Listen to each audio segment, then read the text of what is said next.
Hello friends, কেমন আছো তোমরা সবাই? আশা করি খুব ভালো আছো, আমরাও খুব ভালো আছি। আজকে তো জানো অক্ষয় তৃতীয়ার ফার্স্ট ভিডিওটা তো মানে সকালবেলার ভিডিও তো আগে দিয়ে দিয়েছি। এখন রাত্রিবেলা দেখছো রেডি হয়ে চলে এসেছি। তো বিকেলবেলা কিছু কিছু হালখাতা আছে, তো হালখাতায় যাব। আর একটা জায়গায় যাওয়ার কথা আছে, তো ওখানে যাই। ওটা হচ্ছে সারপ্রাইজ, ওটা তোমাকে দেখতে হবে। আজকে শুধুমাত্র আমি আর তোমাদের দাদাভাই যাচ্ছে, আর ওকে নিয়ে যাচ্ছি না, কারণ ও পড়তে বসেছে। দেখো, পড়ার নাম করে চলে এসছে। ও পড়তে বসেছে, ওর কালকে পড়া আছে। বড় হয়ে গেছে এখন, পড়াটা তো আগে না, পড়াশোনা না করলে কোনো কিছুই হবে না। তো এর জন্য ওকে নিয়ে যাচ্ছি না। আর ও যেতে চায় না, ও অ্যাকচুয়ালি বড় হয়ে গেছে তো এখন অনেকটা, মানে কোথাও কোথাও বললে যে চল বা কিছু, ও যেতে চায় না। ওর মন খারাপ করছে না, ওর মন খারাপ করছে না। ও শুধু বলে দিয়েছে, মা আমাকে তুমি 10 টাকা দিয়ে দাও। 10 টাকা দিয়ে দিয়েছি। কেন না, কুরকুরে খাবে, ব্যাস এইটুকুই ওর আবদার, আর কিছু না। তো কোথায় যাচ্ছি না যাচ্ছি সেটা তোমাদের অবশ্যই দেখাবো, আর দেখতে হলে তোমাদের সাথে থাকতে হবে। তো চলো, দেখা হচ্ছে।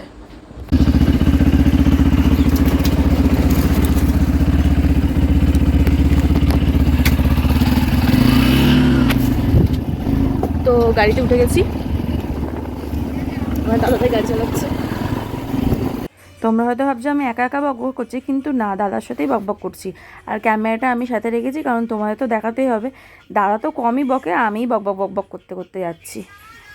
তার মধ্যে তোমার দাদাকে বলছি, রেলগেট পড়েছে, দেখো কতক্ষণ দাঁড়িয়ে থাকবো জানি না, কতক্ষণ রেলগেট ছাড়বে তাও জানি না। তোমার দাদা কেমন দেখছে দেখো।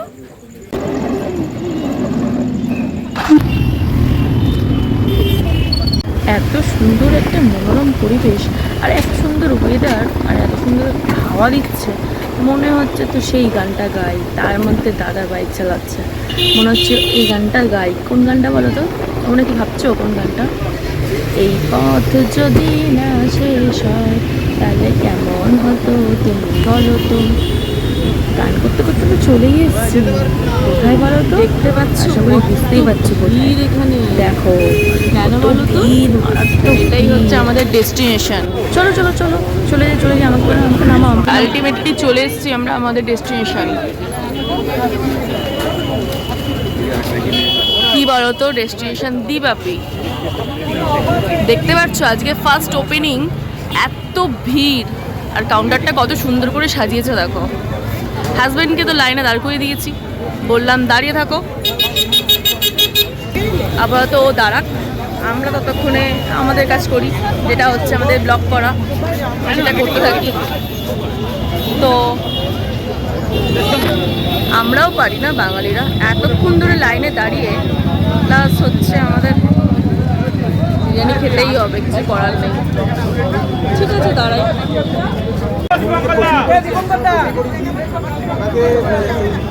কমেন্ট আসছিল, আনহাইজেনিক কমেন্ট আসছিল।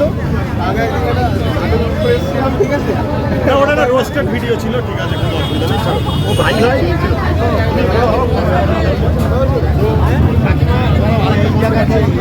ফার্স্টে টোকেনের লাইন, তো টোকেনের লাইনের জন্য তো হাজব্যান্ড দাঁড়িয়েছে।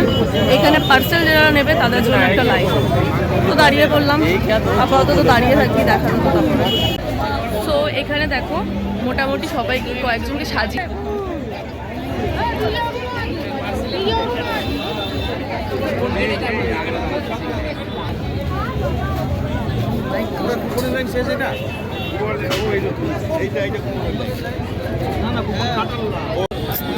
অনেকক্ষণ ধরে দাঁড়িয়ে আছি, আর ভালো লাগছে না।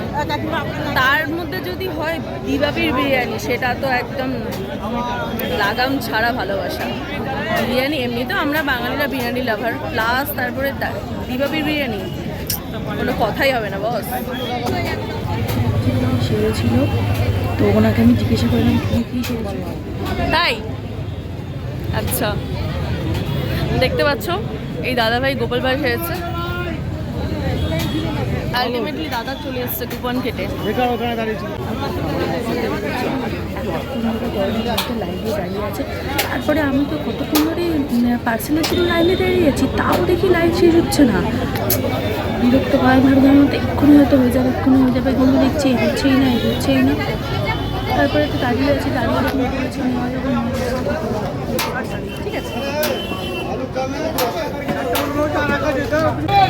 দিওয়াপি চিকেন। অনেকক্ষণ অপেক্ষার পর এত লাইন দেওয়ার পরে আলটিমেটলি পেয়েছি। তারপরে বাড়ি থেকে খেতে খেতে দেখা হচ্ছে। ফ্রেন্ডস, বাড়ি ফিরে এসেছি। অনেকগুলো হালখাতা ছিল আজকে, তো ওখান থেকে হালখাতা মানে 3-4টে জায়গায় হালখাতা ছিল, ওগুলো হালখাতা করলাম। মোটামুটি আরেকটা দোকানে ছিল, সেখানে যেতে পারিনি কারণ ওটা অনেকটা দূর, সোদপুরে। তো অনেকটা রাত্রির করে আমরা যেহেতু এখান থেকে বেরিয়েছিলাম, এবার ওখানে তো দেখলে দিদিভাবে ওখানে এত ভিড় হয়ে গেছিলো, তার জন্য তো দেখলেই তোমরা, তার জন্য বাড়ি ফিরতে ফিরতে একটু লেট হয়ে গেছে। তারপরে এখানকার আশেপাশে যেগুলো ছিল ওটা ডাক সাইডে, তো ওখানে এত দেরি হয়ে গেছে, এর জন্য ওখান থেকে ফিরতে মোটামুটি দেরি হয়ে গেল। তো যদি ভালো লেগে থাকে আমাদের ভিডিওটা, তাহলে প্লিজ লাইক কমেন্ট শেয়ার করে দিও, আর অবশ্যই চ্যানেলটি সাবস্ক্রাইব করে দিও। গুড নাইট, চলো টাটা, বাই।